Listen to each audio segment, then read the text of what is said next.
Robinson for bringing us to the table as well and your leadership on this.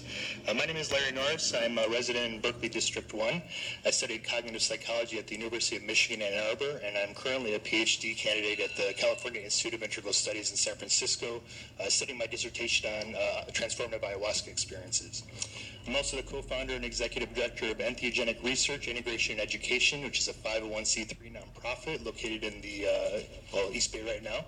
We've been doing this about 8 years, hosting integration circles and education events, and we've been focusing on the East Bay for the last 4.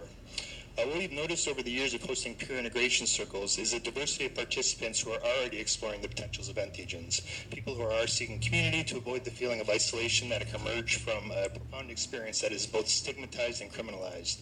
While some are integrating recreational experiences, the vast majority of individuals are approaching these experiences as sacred and with the intention of healing. In our last circle, for example, folks range from about 30 years old to their mid-70s. These aren't kids fooling around trying to get high. This is serious work for them. Some say a single entheogenic experience is worth hundreds of therapy sessions, and yet these treatments won't be available for at least another 5 to 10 years for approval and implementation by the FDA if they fit the inclusion criteria. Most don't have that long to wait.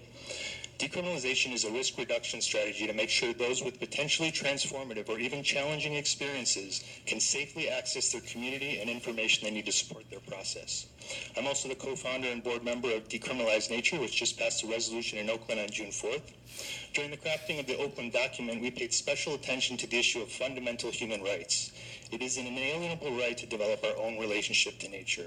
This is a relationship that has been cultivated by all of our ancestors, and after a long history of colonization and industrialization has been severed for most of us. We need to connect to the environment now more than ever, and studies show that entheogenic experiences can help steward that transformation. In addition, the First Amendment guarantees freedoms including religion and expression. How can we have freedom of religion when entheogenic plants which catalyze spiritual and mystical experiences are prohibited? How can we have freedom of expression when we are prohibited from certain types of thought? Berkeley has the chance to be the first in the nation to stand united with Oakland as this national conversation emerges. This is an opportunity to heal communities and share resources as we emerge into this new paradigm. Berkeley can highlight its strong history of social advocacy by not only decriminalizing entheogenic plants and fungus as a fundamental human rights issue, but also by ensuring there's a path toward equitable access for disenfranchised communities. To partner with Oakland during this time of change is the allyship the rest of the nation needs to see in order to heal. And the movement is happening quickly.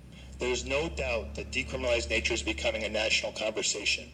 Since Oakland passed the resolution unanimously, communities in over 100 cities and over 30 states have reached out to replicate this resolution. Some examples: Santa Cruz, San Francisco, West Sacramento, Port Townsend, Washington, Chicago, Illinois, Minneapolis, Minnesota, Ann Arbor, Michigan. I hope they don't beat you guys, right? So who are all actively mobilizing their community and speaking with their city council. The Santa Cruz community recently informed us that they may be able to hold their final vote by mid-October, just a little bit away. Port Townsend isn't far behind, but everyone has their eyes on Berkeley. Will Berkeley be the first to take this important stand with Oakland and the movement to decriminalize entheogenic plants and fungi, to bring attention to equitable access, fundamental human rights issues, and righting our relationship with nature as this environmental crisis looms before us? Nature is offering us a way out. Are we going to heed her call?